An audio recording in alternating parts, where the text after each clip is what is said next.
Welcome to the Banker Lamp. Please enjoy the video.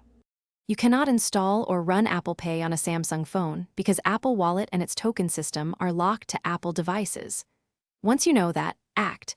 Enable NFC on your Samsung, set a secure screen lock, and prepare the card details, number, CVV, billing address.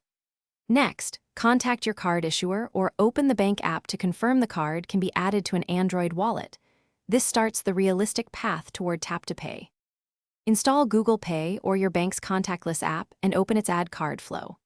Once done, scan the card or type the number and CVV, then follow the bank's verification, SMS code, app approval, or a small temporary charge.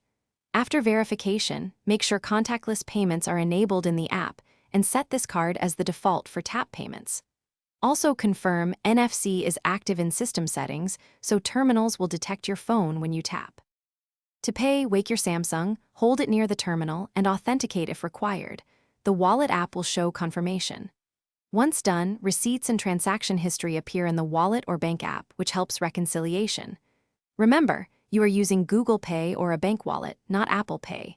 If a payment fails, make sure NFC is on, the card passed verification, and the terminal supports contactless. If problems persist, clear the wallet app cache, retry verification, or call your card issuer for help. Thanks for watching. If this was helpful, leave a like and consider subscribing. See you next time.